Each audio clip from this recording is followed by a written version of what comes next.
तो गाइस आज का ड्रैगन बॉल जी का एपिसोड काफी ज्यादा स्पेशल होने वाला है क्योंकि इसमें आपको बहुत ज्यादा मजा आएगा। और ड्रैगन बॉल क्लासिक के हम लास्ट पार्ट पे ही चल रहे हैं, बस एक एपिसोड और आना है, उसके बाद ड्रैगन बॉल क्लासिक खत्म हो जाएगा। फिर हम स्टार्ट करेंगे ड्रैगन बॉल जी काई, जिसमें आपको और भी ज्यादा मजा आने वाला है। यानी कि हर एपिसोड में एक नया ट्विस्ट, एक नया सस्पेंस। तो ज्यादा टाइम वेस्ट नहीं करते, अगर आप चैनल पे नहीं हो तो वीडियो को लाइक करके चैनल को सब्सक्राइब कर लो। और हाँ, सारे वीडियो को बिना स्किप करे, बिना 2x पे करे फुल वॉच करना, क्योंकि हमारी वीडियो जितनी ज्यादा आप देखोगे उतनी ज्यादा ही चलेगी और मैं उतनी ही ज्यादा जल्दी ड्रैगन बॉल जी काई के एपिसोड लेकर आऊंगा। तो गाइस वीडियो को भी हाइप कर देना, लाइक शेयर सब्सक्राइब जो भी करना है जल्दी से कर दो। तो चलो अब देखते हैं आगे।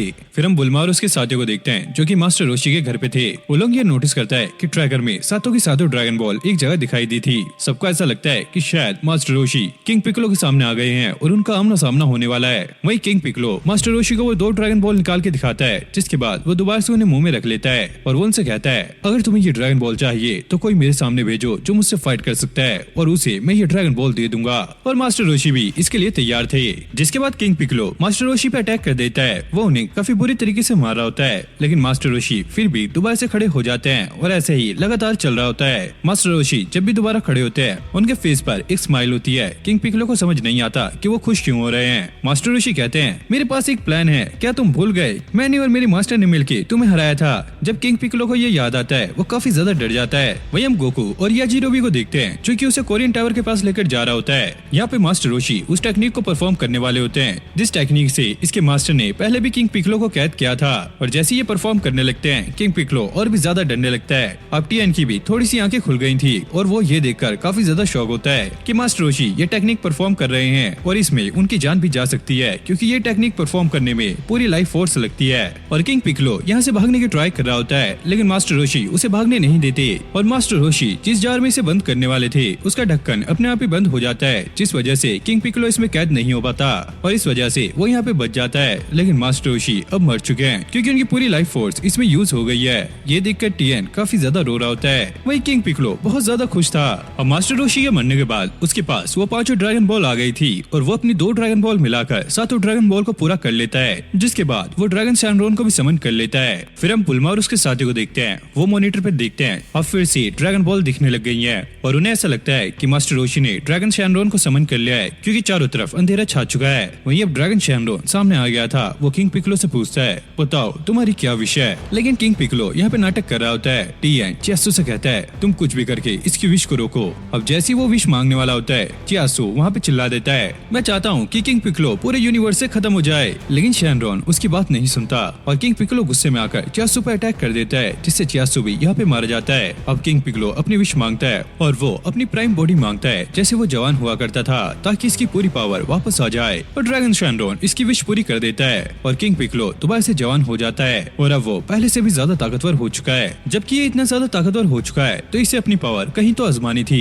ये ड्रैगन शैनरॉन पे ही अटैक कर देता है, जिससे ड्रैगन शैनरॉन के यहाँ पे टुकड़े टुकड़े हो जाते हैं। ये देखकर टीएन काफी ज्यादा शॉक हो जाता है। वही हम गोकू को देखते हैं जो कि ट्रैकर में ये देख रहा होता है कि अब सारी ड्रैगन बॉल दिखनी बंद हो गई है, यानी कि किसी ने शैनरॉन से विश मांग लिया है। जिसके बाद किंग पिकलो अब पूरे वर्ल्ड पे राज करने के लिए तैयार हो गया था। वहीं पिल ऑफ भी ये सोच रहा होता है कि उसे भी कहीं जगह मिल जाएगी जिससे वो भी कहीं का राजा बन जाएगा। लेकिन किंग पिकलो इसे और इसके साथियों को लात मार के यहाँ से भगा देता है, मतलब कि ऊपर से नीचे फेंक देता है। फिर हम गोकू को देखते हैं जो कि कोरियन टावर के पास पहुंच चुका है। अब यहाँ पे टीएन भी दोबारा से ठीक हो चुका था और उसे ये देखकर काफी ज्यादा गुस्सा आ रहा था कि उसके दोस्त यहाँ पे मारे जा चुके हैं और किंग पिकलो काफी ज्यादा ताकतवर हो चुका है। तभी उसकी नजर उस जार पे जाती है जिसमें किंग पिकलो को सील किया जा सकता है और वो सोचता है जैसे मास्टर रोशी ने टेक्निक परफॉर्म की थी उसने वो देख ली थी। अब वो ट्राई करेगा उस चीज को सीखने का जिससे वो किंग पिकलो को दोबारा से इसमें बंद करके रहेगा। अब किंग पिकलो अपने लिए कासल ढूंढने के लिए निकल गया था। वहीं दूसरी तरफ हम एक शहर का सीन देखते हैं जहाँ का किंग अब 20 साल का हो चुका है और ये वही बिल्डिंग है जहाँ पे एंड्रॉइड 8 को बनाया गया था।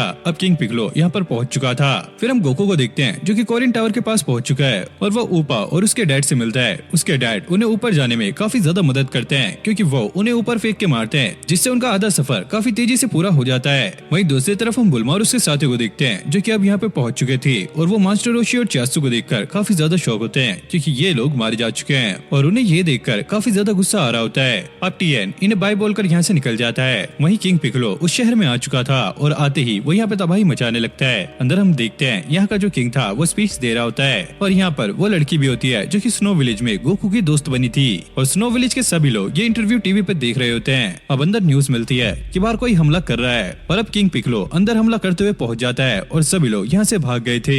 वही गोकू और याजिरो भी अभी तक ऊपर जा रहे होते हैं और ये ठीक से ऊपर तक नहीं पहुंचे। वही किंग पिक्लो ने यहाँ पे बहुत ज्यादा तबाही मचा दी थी और उनके किंग को ढूंढ के वो उससे डील करता है कि वो किसी को भी नहीं मारेगा, लेकिन वो आज से यहाँ का किंग है और वो पूरे वर्ल्ड पे राज करने वाला है। अब गोकू और याजिरो भी कोरियन टावर पे पहुंच गए थे और गोकू जाते ही कोरियन से सेंजू बीन मांगता है और सेंजू बीन खा के गोकू के अंदर दोबारा से एनर्जी आ गई थी। वही याजिरो भी जो कि काफी ज्यादा भूखा था वो एकदम से ही काफी सारी सेंजू बीन खा लेता है, जिससे उसका पेट काफी ज्यादा फूल जाता है और बिल्कुल फटने जैसा हो जाता है। गोकू कोरियन से कहता है मैं यहाँ पे आया हूँ, मुझे किंग पिक्लो को हराना है, प्लीज मुझे ट्रेन करो। लेकिन कोरियन कहता है तुम्हें ट्रेन करने से पहले मैं तुम्हें एक चीज बताना चाहता हूँ, मास्टर रोशी और चियासु को किंग पिक्लो ने मार डाला। ये सुनकर गोकू को काफी ज्यादा गुस्सा आता है और वो सीधा नीचे की तरफ जा रहा होता है, लेकिन कोरियन उसे रुका देता है। रुको, तुम उसे नहीं हरा सकते, वो पहले से भी काफी ज्यादा ताकतवर हो चुका है, लेकिन उसे हराने के लिए मेरे पास एक और तरीका है, वो है डिवाइन वाटर। गोकू पूछता है क्या ये सीक्रेट वाटर की तरह है, और कोरियन कहता है नहीं, ये उससे भी ज्यादा ताकतवर है।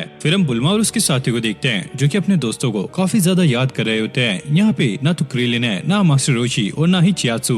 फिर हम टियन को देखते हैं जो कि यहाँ पे ट्रेनिंग कर रहा होता है ताकि वो टेक्निक सीख सके जिससे वो किंग पिक्लो को उस कंटेनर में कैद कर सके, और वो यहाँ पर काफी ज्यादा ट्रेनिंग कर रहा होता है। वहीं कोरियन गोकू को ये बता रहे होते हैं वो अल्ट्रा डिवाइन वाटर एक केव के अंदर छुपा हुआ है, तुम चाह कर भी कितने भी साल लगा लो उसे नहीं ढूंढ पाओगे, और उसके अंदर काफी सारे मॉन्स्टर है जिनसे फाइट कर करके तुम थक जाओगे, लेकिन वो मॉन्स्टर खत्म नहीं होंगे। लेकिन अगर तुम्हें स्ट्रॉन्ग बनना है और किंग पिक्लो को हराना है तो तुम्हें वहाँ पे जाना ही होगा। अब गोकू उससे वो वाटर मांगने लगता है, लेकिन कोरियन कहता है अरे क्या तुम्हें पानी पीना है, तुम्हारा तो रोजा है। और कोरियन याजिरो से पूछता है क्या तुम भी गोकू के साथ वहाँ पे जाओगे। याजिरो भी कहता है अरे कोई पागल ही होगा जो वहाँ पे जाएगा, मुझे तो अपनी जान प्यारी है, मैं नीचे जाके सो रहा हूँ। और जैसे वो नीचे जाता है वहाँ पे बहुत सारे मटके होते हैं और वो पानी पीने के लिए एक मटके को खोलता है, लेकिन खुद ही वो उसके अंदर गिर जाता है। फिर कोरियन बताता है कि यही वो मटका है जिसके अंदर वो केव है, तो गोकू भी वहाँ पे चला जाता है और कोरियन उससे कहता है एक बार तुम्हें वो डिवाइन वाटर मिल गया तो उसे पीने के बाद तुम यहीं पे आ जाना, मैं तुम्हें बाहर निकाल लूंगा। अब ये दोनों डार्कनेस को ढूंढने लगते हैं क्योंकि जहाँ पे डार्कनेस होगी वहीं पे वो अल्ट्रा डिवाइन वाटर होगा। तभी इनके सामने एक मॉन्स्टर आ जाता है, याजिरो भी उस पर अटैक करता है, लेकिन इससे इस मॉन्स्टर को कुछ भी नहीं होता क्योंकि ये बर्फ का बना होता है। गोकू भी कामेहामेहा वेव से इस पर अटैक करता है, लेकिन इससे भी इस मॉन्स्टर को कुछ नहीं होता। तो ये लोग यहाँ से भागने लगते हैं और भाग भाग के अब नीचे की तरफ आ गए थे, और जितनी नीचे ये जाते रहेंगे ये उतना ही अल्ट्रा डिवाइन वाटर के पास पहुंचते रहेंगे। फिर हम दोबारा से किंग पिक्लो को देखते हैं जिसने दुनिया पे कब्जा कर लिया है। वहीं टीएन भी अपनी प्रैक्टिस में लगा हुआ है ताकि वो पिक्लो को कैद कर सके। फिर हम दोबारा से याजिरो भी और गोकू को देखते हैं जो कि नीचे की तरफ आ चुके हैं और इन्हें और भी नीचे जाना है क्योंकि जितनी डार्कनेस में ये जाएंगे वहीं पे इन्हें वो डिवाइन वाटर मिलने वाला है। फिर हमें मास्टर रोशी को दिखाया जाता है, लगता है ये किसी तरह का इल्यूजन है। अब गोकू और याजिरो भी इधर उधर उस वाटर को ढूंढने लगते हैं। फिर ये डिसाइड करते हैं कि अलग अलग जाके उसे ढूंढेंगे। याजिरो भी अब ऊपर की तरफ चला जाता है। गोकू जैसे आगे की तरफ जाता है उसे वहाँ पे मास्टर रोशी दिखते हैं, उन्हें देखकर वो काफी ज्यादा खुश होता है और फिर वो उन्हें बताने लगता है कि दरअसल वो एक वाटर को ढूंढ रहा है जिसे पीकर वो काफी ज्यादा ताकतवर हो जाएगा। मास्टर रोशी कहते हैं हाँ मुझे पता है वो कहाँ मिलेगा, जिसके बाद वो गोकू को अपने घर पे ले जाते हैं। और हाँ यहाँ पे कामे हाउस भी होता है। जैसे वो घर में एंटर करता है वो देखता है उसके सारे दोस्त यहाँ पे मौजूद हैं जो कि आराम से बैठ के पार्टी कर रहे हैं। गोकू भी यहाँ पे आके बैठ जाता है, लेकिन वो इनसे बात करता है हे क्या तुम्हें चिंता नहीं है, किंग पिक्लो ने हमारी दुनिया पे कब्जा कर लिया है। ये लोग मना करते हैं अगर हम बाहर गए तो हम मारे जाएंगे, इसलिए आराम से बैठ के यहाँ पे मजे लो। अब गोकू समझ गया था कि जरूर ये इल्यूजन हो सकता है क्योंकि उसके दोस्त ऐसा कभी नहीं चाहेंगे। जिसके बाद गोकू अब बाहर आ जाता है। मास्टर रोशी उसे रुकाते हैं, अगर तुम बाहर गए तो मैं तुम्हें मार दूंगा, लेकिन गोकू यहाँ पे रुकने वाला नहीं था। जिसके बाद मास्टर रोशी उस पर अटैक कर देते हैं और उसे काफी बुरी तरीके से मार रहे होते हैं। वहीं हम याजिरो को देखते हैं जो कि ऊपर की तरफ जा रहा होता है और उसे यहाँ पे एक लिजार्ड दिखती है, जिसे देखकर उसकी पेट की भूख दोबारा से एक्टिव हो जाती है और वो सोचता है वो इसे पकड़ के इसे पका के खाएगा। अब पकड़ने के बाद वो यहाँ पे लकड़ी ढूंढ रहा होता है, लेकिन तभी उसका पैर फिसलता है और वो ऊपर से नीचे गिर जाता है। और मास्टर रोशी गोकू को यहाँ पे मार ही रहे होते हैं। अब सीधा याजिरो भी गोकू के ऊपर गिरता है, जिससे ये दोनों अब खाई में लटक गए थे। वही मास्टर रोशी भी काफी बुरी तरीके से गोकू को मार रहे होते हैं और गोकू ने याजिरो को पकड़ रखा होता है और गोकू यहाँ पे अपनी पूरी ताकत लगा रहा होता है ताकि वो नीचे ना गिरे। अब मास्टर रोशी भी काफी ज्यादा परेशान हो गए थे तो वो यहाँ से गायब हो जाते हैं। अब डार्कनेस यहाँ पे सामने आती है। वो कहती है तुम इस टेस्ट में पास हो गए हो, अब तुम वो डिवाइन वाटर पी सकते हो। लेकिन हाँ, एक चीज का ध्यान रखना, अगर तुम्हारे अंदर इतनी ज्यादा पावर होगी तो तभी जाके वो पावर एक्टिव होगी, वरना इस वाटर को पी के तुम्हारा कुछ भी नहीं होने वाला, उल्टा तुम मर जाओगे। अब वो वाटर इनके सामने आ गया था। याजिरो भी कहता है रुक जाओ, तुम इसे मत पीना, पहले मैं इसे टेस्ट करता हूँ। याजिरो भी जैसे इसे टेस्ट करता है वो भाई यहाँ पे पगला जाता है, जैसे ये पता नहीं इसके पेट में कितना ज्यादा दर्द हो रहा हो। अब गोकू को ताकतवर होना था, इसलिए वो पूरा का पूरा वाटर यहाँ पे पी जाता है और इसे पीने के बाद गोकू के अंदर एक अलग ही करंट दौड़ने लगता है और उसकी पावर काफी ज्यादा बढ़ने लगती है। बार कोरिन को भी इस चीज का एहसास हो गया था कि गोकू काफी ज्यादा ताकतवर हो रहा है। वही हम किंग पिकलो को देखते हैं जो कि दूसरे किंग को सामने लाकर पब्लिक को ये बता रहा होता है कि आज से इस दुनिया का नया किंग है किंग पिकलो। लेकिन वो टीवी पे सारा कुछ सच उगल देता है। अरे ये किंग पिकलो कोई भी किंग नहीं है, इसने मुझे फंसाया है और ये लोगों को मार रहा है, इसकी बात बिल्कुल मत सुनना। वही हम बुल्मा और उसके साथियों को देखते हैं जो कि टीवी पे ये सारा कुछ देख रहे होते हैं। अब किंग पिकलो ने उस किंग को पकड़ लिया था और उसे काफी बुरी तरीके से मारने लगता है और किंग पिकलो सबको ये अनाउंस करता है आज से मैं तुम्हारा किंग हूँ और तुम्हें जो करना है वो कर सकते हो, किसी को मारना, चोरी, डकैती जो भी करना है तुम कर सकते हो। और बुल्मा और उसके साथी ये सुनकर काफी ज्यादा गुस्सा हो रहे होते हैं। वहीं गोकू भी अभी बेहोश पड़ा है। अब गोकू ठीक हो चुका था लेकिन उसे अपनी बॉडी में कुछ भी अलग महसूस नहीं हो रहा होता। याजिरो भी पूछता है क्या तुम ताकतवर हो चुके हो, लेकिन गोकू को ऐसा नहीं लगता। अब इन लोगों को यहाँ से बाहर निकलना था तो गोकू अपने एक्सटेंड पावर पोल का इस्तेमाल करता है। फिर हम शहर का सीन देखते हैं जहाँ पे दंगे हो चुके हैं, सभी लोग एक दूसरे पर अटैक कर रहे होते हैं और वो लोग प्रिजनर को भी बाहर निकाल रहे थे और चारों तरफ चोरी चकारी हो रही थी। फिर हम विलेज में एंड्रॉइड 8 को देखते हैं जो कि अपनी दोस्त स्नो को ढूंढने के लिए शहर की तरफ जा रहा होता है। फिर हम शहर का सीन देखते हैं जहाँ पे कुछ लड़कों ने मिलकर एक गुंडे वाला ग्रुप बनाया होता है ताकि वो लोगों को परेशान कर सके और कई लोग यहाँ पे होपलेस हो चुके हैं क्योंकि यहाँ पर बहुत ज्यादा तबाही मच चुकी है। फिर हम स्नो को देखते हैं जिसे ढूंढता हुआ एंड्रॉइड 8 यहाँ पर पहुंच गया था। स्नो उसे ये बताती है कि यहाँ पे बहुत ज्यादा तबाही हो चुकी है, ये लोग बिल्कुल ही होपलेस हो चुके हैं, अगर ये बाहर भी जाएंगे तो किंग पिकलो इन्हें मार डालेगा, इसलिए ये अब कुछ भी नहीं कर रहे हैं। ये लोग ये सोच रहे होते हैं किसी तरह से इन घायल लोगों को हॉस्पिटल पहुंचाया जाए। तभी वो छपरी लोग यहाँ पर पहुंच जाते हैं और वो कुछ यहाँ पे ढूंढ रहे थे। इन लोगों के पास एक बाइक थी तो स्नो और एंड्रॉइड 8 उससे मदद मांगते हैं, लेकिन ये लोग उन पे ही सीनाजोरी करने लगते हैं और वो उनसे सारे पैसे निकालने को कहते हैं। अब इस छपरी लड़के ने चाकू भी निकाल लिया था, लेकिन जैसे ये स्नो पे अटैक करता है एंड्रॉइड एक ही झापड़ में इसे सेट कर देता है, जिसके बाद ये सभी लोगों को इनकी मदद से हॉस्पिटल पहुंचा देते हैं। फिर हम टीएन को देखते हैं जिसने अब वो टेक्निक सीख ली है, लेकिन अभी भी इसमें काफी ज्यादा कमियां हैं। लेकिन टीएन को किंग पिकलो को हराना है तो वो सीधा अपने एयरक्राफ्ट में बैठ के यहाँ से किंग पिकलो की तरफ निकल जाता है। और टीएन ने ये बात बुल्मा और उसके साथियों को भी बता दी थी। वो लोग उसे गुड लक बोलते हैं ताकि वो किंग पिकलो को हरा सके।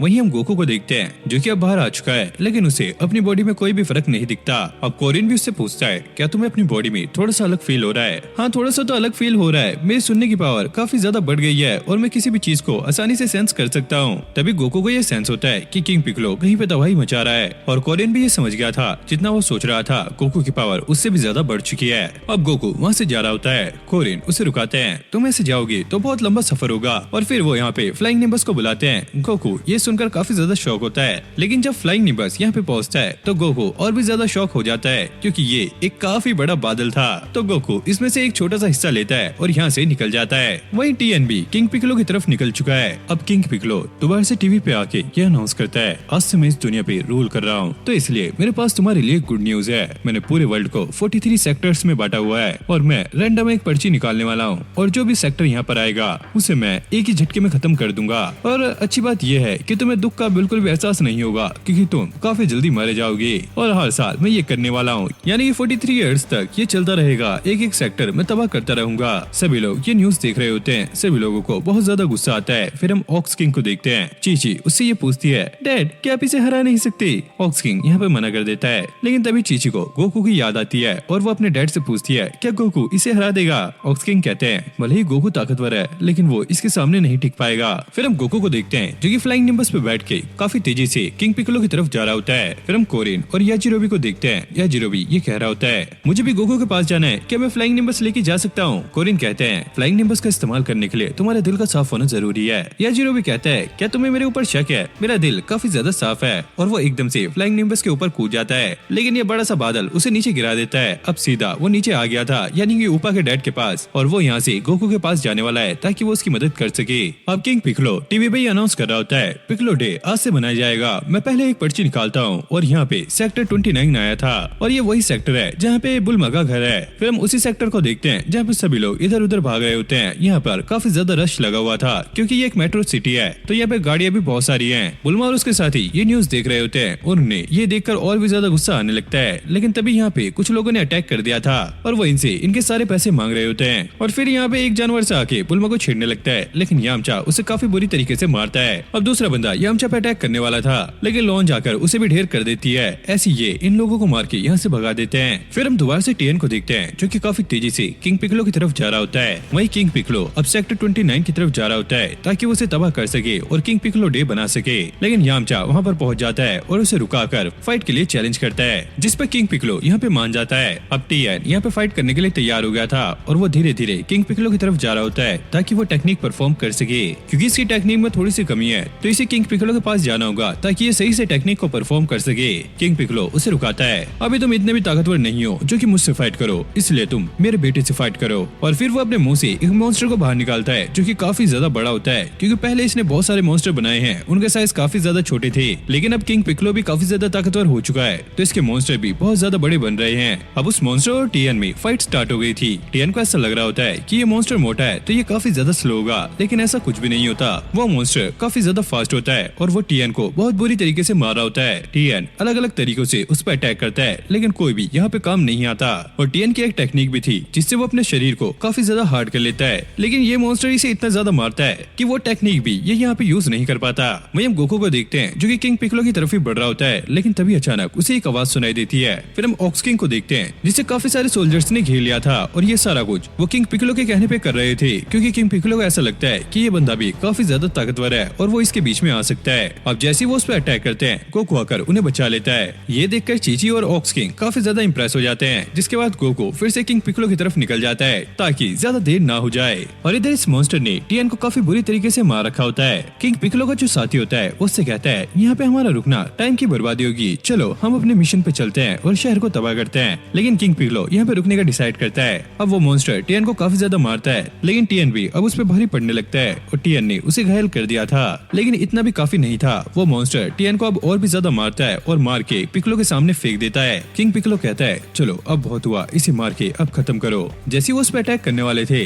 टीएन अपनी पूरी एनर्जी इकट्ठा करता है और उन पर अटैक कर देता है, जिसके बाद अब वो यहाँ पे अपनी टेक्निक का इस्तेमाल करने वाला था जिससे वो किंग पिकलो को उस जार में कैद कर सके। ये देखकर किंग पिकलो को काफी ज्यादा डर लगने लगता है और टीएन भी अपनी टेक्निक परफॉर्म कर रहा होता है। और जैसे वो उसे कैद करने वाला था तभी अचानक उसका वो मॉन्स्टर किंग पिकलो के सामने आ जाता है और वो उस जार में बंद होने ही वाला था, लेकिन किंग पिकलो उस जार को ही तोड़ देते हैं, जिससे ये दोनों के दोनों यहाँ पे बच जाते हैं। क्योंकि अब टीएन ने अपनी काफी ज्यादा एनर्जी यूज कर ली थी, उसे ऐसा लगता है कि अब वो मरने वाला है, लेकिन ऐसा नहीं होता। किंग पिकलो अपने मॉन्स्टर से कह के उसे मारने के लिए कहता है। अब वो मॉन्स्टर जैसे उसे मारने वाला होता है तभी गोकू आकर उसके एक किक मारता है। टीएन और किंग पिकलो ये देखकर काफी ज्यादा शॉक होते हैं। गोकू किंग पिकलो से कहता है तुम्हें देखकर ऐसा लग रहा है तुम काफी ज्यादा चेंज हो गए हो और पहले से ज्यादा ताकतवर। और टीएन भी गोकू को देखकर काफी ज्यादा शॉक होता है क्योंकि वो पहले से ज्यादा ताकतवर हो चुका है। गोकू किंग पिकलो से कहता है चलो इस फाइट को यहीं पे खत्म करते हैं, मैं तुम्हें दिखाऊंगा कि मैं भी काफी ज्यादा स्ट्रॉन्ग बन चुका हूँ। अब ये मुकाबला बराबरी का होने वाला है। लेकिन भाई किंग पिकलो का वो मॉन्स्टर अब गोकू पे अटैक करने के लिए आगे जा रहा होता है।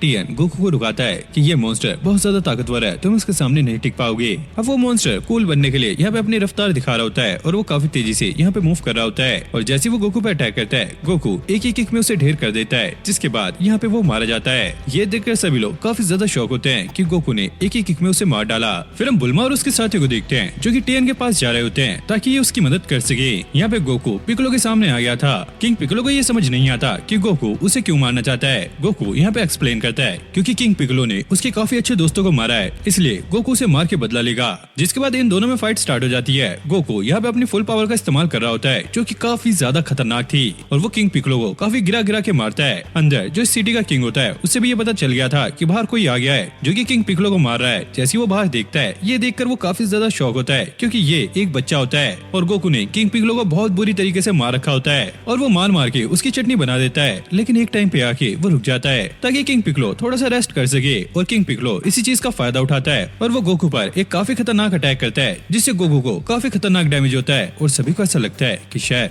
गोकू अब मर चुका है। लेकिन तभी अचानक एक आवाज आती है कामे हाँ और सबको पता लग जाता है कि गोकू आ चुका है और ये अटैक किंग पिकलो पे लगता है। इससे किंग पिकलो मरता तो नहीं है लेकिन हाँ इससे उसे काफी ज्यादा डैमेज हो जाता है और गोकू ने भी इस अटैक में काफी एनर्जी खर्च कर ली थी तो अब वो भी यहाँ पे थकने लगता है। अब न्यूज में भी ये बात चल रही होती है कि किंग पिकलो से एक बच्चा फाइट कर रहा है जो कि काफी ज्यादा खतरनाक है। बुल्मा और उसके साथी ये न्यूज सुन लेते हैं और इन्हें ये कंफर्म हो जाता है कि शायद जरूर वो गोकू होगा, क्योंकि वही इतना ताकतवर है जो कि उससे फाइट कर सकता है। इन लोगों को पहले ऐसा लग रहा था कि गोकू शायद मारा जा चुका होगा, लेकिन ऐसा बिल्कुल भी नहीं है और ये सुनकर ये काफी ज्यादा खुश होते हैं। फिर हम दोबारा से इन दोनों की फाइट देखते हैं जो कि काफी ज्यादा खतरनाक चल रही थी। गोकू को देख के ऐसा लगता है कि वो आज किंग पिक्कोलो को नहीं छोड़ेगा, लेकिन किंग पिक्कोलो यहाँ पे एक चालाकी करता है। वो गोकू के एक पैर पे अटैक कर देता है, जिससे गोकू अब थोड़ा सा स्लो हो चुका है और किंग पिक्कोलो उसे मारने लगता है। लेकिन गोकू कहता है तुम्हें हराने के लिए मेरा एक ही पैर काफी है, और फिर गोकू अपना एक्सटेंड पावर पोल निकाल लेता है। किंग पिक्कोलो को ऐसा लग रहा होता है कि अब उसके पास एडवांटेज है, वो गोकू को काफी बुरी तरीके से मारेगा, लेकिन गोकू एक्सटेंड पावर पोल का इस्तेमाल करके किंग पिक्कोलो को और भी ज्यादा मार रहा होता है। अब किंग पिक्कोलो यहाँ पे एक काफी खतरनाक अटैक करने वाला होता है, तो गोकू उसके अटैक से बचने के लिए एक नई ट्रिक का इस्तेमाल करता है जो कि थी इनविजिबल बैरियर। और जैसे किंग पिक्कोलो उस पर काफी सारे अटैक करता है, गोकू उनसे काफी आसानी से बच जाता है। लेकिन एक अटैक से किंग पिक्कोलो उसके हाथ से एक्सटेंड पावर पोल गिरा देता है, जिसके बाद वो गोकू पर काफी खतरनाक अटैक करता है, जिससे आसपास की सारी चीजें यहाँ पे उड़ गई थी और सारी जगह तहस नहस हो गई थी। किंग पिक्कोलो को ऐसा लगता है कि गोकू इसमें मारा जा चुका है, लेकिन तभी हम ऊपर की तरफ देखते हैं टीएन ने गोकू को यहाँ पे बचा लिया था और गुस्से में आकर किंग पिक्कोलो दोबारा से उस पर अटैक कर देता है। इस बार गोकू काफी ज्यादा घायल हो गया था और वो एक गड्ढे में जाके गिरता है और वहाँ से बाहर आने के लिए भी वो फ्लाइंग निम्बस का इस्तेमाल करता है, लेकिन अभी भी वो हार नहीं मान रहा था। किंग पिक्कोलो ये देखकर बहुत ज्यादा हैरान था कि ये एक छोटा सा बच्चा है, फिर भी इसके अंदर हिम्मत काफी ज्यादा है। अब गोकू से कहता है मुझे पता है कि तुम्हारी एनर्जी अब काफी ज्यादा कम हो गई है, चलो अब दोबारा से फाइट करते हैं। किंग पिक्कोलो को काफी ज्यादा डर लगने लगता है और वो यहाँ पे टिएन शियान को उठा लेता है। अगर तुम मुझे मारने के लिए आओगी तो उससे पहले मैं तुम्हारे दोस्त को मार दूंगा, अगर तुम चाहते हो तो प्लीज आओ मुझ पे अटैक करो। अब गोकू धीरे धीरे पीछे हटने लगता है। वहीं हम बुल्मा और उसके साथी को देखते हैं जो कि यहाँ पे बस पहुंचने ही वाले थे। वहीं याजिरोबी भी गोकू के पास आ रहा होता है। अब किंग पिक्कोलो गोकू को काफी बुरी तरीके से मारने लगता है जब तक कि ये पूरी तरीके से मर न जाए। अब किंग पिक्कोलो ने गोकू को यहाँ पे हरा दिया था, यानी कि वो बिल्कुल ही ढेर हो चुका है, जिसके बाद वो इन दोनों को यहाँ पे छोड़ के ऊपर की तरफ जाता है ताकि वो एक ही अटैक में दोनों को खत्म कर सके। लेकिन गोकू यहाँ पे अपने एक हाथ से कामेहामेहा वेव करता है, वो भी नीचे की तरफ, जिससे वो ऊपर काफी तेजी से जा रहा होता है। किंग पिक्कोलो ये देखकर उस पर अटैक करने वाला होता है, लेकिन गोकू उसके सीने के बीच में से बिल्कुल आर पार हो जाता है और किंग पिक्कोलो का गेम यहीं पे खत्म हो जाता है। अब गोकू ऊपर से नीचे गिर रहा होता है, तभी हम याजिरोबी को देखते हैं जो कि गोकू को गिरता हुआ देख लेता है और वो जाकर सीधा उसे बचा लेता है। अब वो उसे अपने साथ लेकर कोरियन टावर पे चला जाता है ताकि वो दोबारा से इसे ठीक कर सके। अब टीएन भी यहाँ पे थोड़ा ठीक हो गया था और वो दोबारा से कामे हाउस जाने का डिसाइड करता है। अब फिर से हम टीएन को देखते हैं जो कि अपने दोस्तों के पास आ गया था। वो इसे जिंदा देखकर काफी ज्यादा खुश होते हैं। टीएन उन्हें सारा कुछ बता देता है कि कैसे गोकू ने किंग पिक्कोलो को हराया है और वो कितना ज्यादा ताकतवर हो चुका है। अब बुल्मा ये सारी न्यूज टीवी वालों को बताती है और सारी दुनिया में ये न्यूज फैल जाती है कि किंग पिक्कोलो अब मारा जा चुका है और इस दुनिया में दोबारा से शांति आ चुकी है। सभी लोग ये सुनकर काफी ज्यादा खुश होते हैं। वही हम गोकू को देखते हैं जो कि कोरियन टावर पे पहुंच चुका है। फिर हम दोबारा से बुल्मा और उसके साथियों को देखते हैं जो कि मास्टर रोशी और चियासु के बारे में सोचकर काफी ज्यादा उदास हो रहे होते हैं, क्योंकि ड्रैगन शैनरॉन मर चुका है और अब दोबारा से वो उन्हें जिंदा नहीं कर सकते।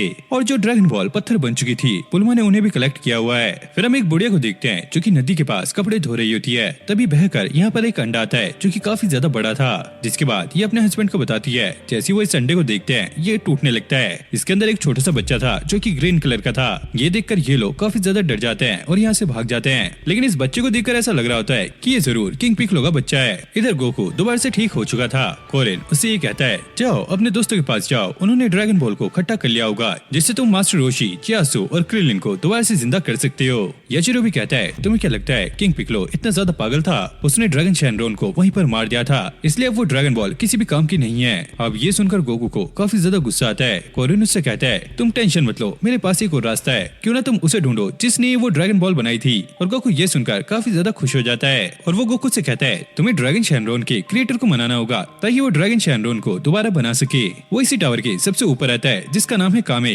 गोकू पूछता है क्या मैं फ्लाइंग निम्बस से वहाँ तक जा सकता हूँ। कोरिन उससे मना करता है, लेकिन वो कहता है तुम्हारा पावर पोल कहाँ है, उसकी मदद से तुम ऊपर जा सकते हो। गोकू देखता है वो उसके पास नहीं है, फिर उसे याद आता है कि वो पावर पोल उसी जगह पे रह गया था। जब वो अपना पावर पोल वहाँ पे लेने के लिए जाता है, वहाँ पे वो किंग और काफी ज्यादा रिपोर्टर्स होते हैं। वो इस बारे में बात कर रहे होते हैं कि किंग पिक्कोलो को किसने हराया। गोकू वहाँ पर पहुँच जाता है और वो किंग उसके बारे में बताता है, लेकिन गोकू अभी अपने पावर पोल को ढूंढ रहा होता है और वो उसे यहाँ पे नहीं मिलता। जिसके बाद वो फॉर्चून टेलर के पास जाता है जो कि उसे ये बताती है कि वो स्टिक कामे हाउस में है और गोकू वहीं पर पहुंच जाता है। और गोकू यहाँ पे काफी ज्यादा तलाश करता है और उसे वो स्टिक यहाँ पे मिल जाती है जो कि टीएन को लड़ाई वाली जगह पे मिल गई थी और टीएन उसे यहाँ पे ले आया था। अब गोकू अपने दोस्तों को ये बताता हुआ यहाँ से निकल जाता है कि वो अपने मरे हुए दोस्तों को दोबारा से जिंदा करने वाला है। ये सुनकर उसके दोस्त काफी ज्यादा शौक होते हैं, पता नहीं गोकू अब क्या करेगा। फिर हम गोकू को देखते हैं जो कि कोरियन टावर पे अब पहुंच चुका है। जिसके बाद वो छत पे आ जाता है और अपने एक्सटेंड पावर पोल का इस्तेमाल करता है, जिससे वो काफी ऊपर की तरफ जाने लगता है और इसी की मदद से वो कामे टेम्पल तक पहुंचेगा।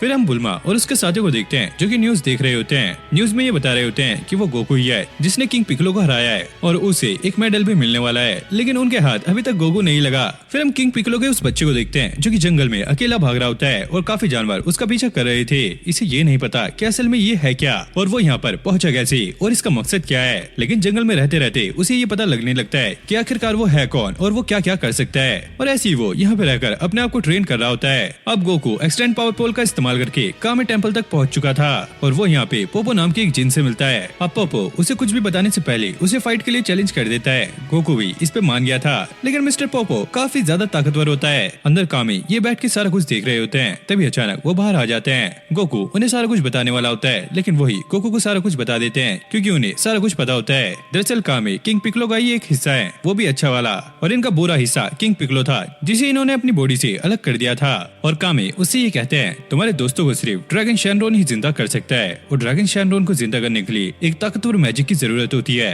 और वो मुझे आता है, चलो उसे जिंदा करते हैं। और ऐसे ही ये अपने काम पे लग जाते हैं और थोड़ी देर बाद ये ड्रैगन शैनरॉन को जिंदा कर देते हैं। वहीं कामे हाउस पे हम बुल्मा और उसके साथियों को देखते हैं। उनकी नजर ड्रैगन बॉल पर जाती है जो कि अब ग्लो करने लगती है। उन्हें पता लग जाता है कि गोकू ने अपना काम कर दिया है, जिसके बाद वो देरी ना करते हुए ड्रैगन शैनरॉन को समन करते हैं और अपने दोस्तों को दोबारा से जिंदा कर लेते हैं। और ड्रैगन शैनरॉन उन्हें ये बताता है कि गोकू दरअसल कामे टेम्पल पे है और वो अपनी ट्रेनिंग कर रहा है आने वाले मार्शल आर्ट टूर्नामेंट के लिए। और ये लोग ये सुनकर अपनी ट्रेनिंग में भी लग जाते हैं ताकि ये गोकू से पीछे ना रह जाएं। वही हम गोकू को देखते हैं जो कि अजीब सी ही ट्रेनिंग कर रहा होता है, जैसे भूख ना लगने की, सुसु रोकने की अजीब अजीब सी ट्रेनिंग। उसके बाद इसकी असली ट्रेनिंग स्टार्ट होती है। वही मिस्टर पोपो ने अब गोकू को ऐसे चेंबर में भेज दिया था जहाँ पे उसे बिजली से तेज होना होगा और जैसे वो वहाँ पे जाके क्राउन पहनता है उस पे बहुत तेजी से बार बार बिजली गिर रही होती है। अब गोकू को इस बिजली से तेज होना होगा। वही हम कामे हाउस पे सारे हीरोज को देखते हैं जो कि खुद भी अपनी ट्रेनिंग पे लग गए थे। अब गोकू अपनी ट्रेनिंग करने के लिए एक और जगह पे जाता है जहाँ पे एक जाइंट होता है। गोकू का ऐसा लगता है कि ये काफी ज्यादा फास्ट होगा, लेकिन ये इतना भी ज्यादा फास्ट नहीं था।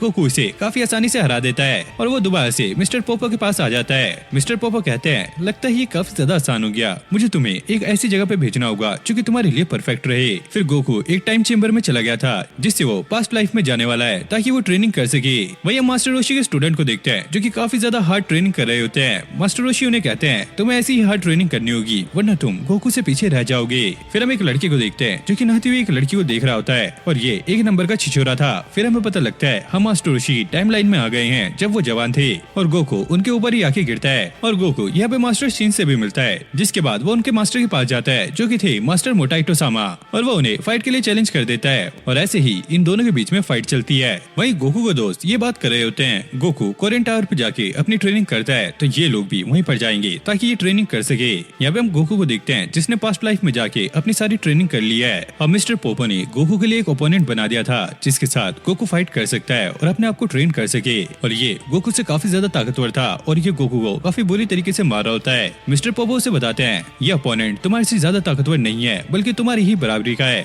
लेकिन ये अपनी ताकत को सही तरीके से यूज करता है, वहीं तुम बिना देखे कोई भी अटैक करने लग जाते हो, तो तुम्हें इसे हराने के लिए अपनी पावर को सही से यूज करना होगा।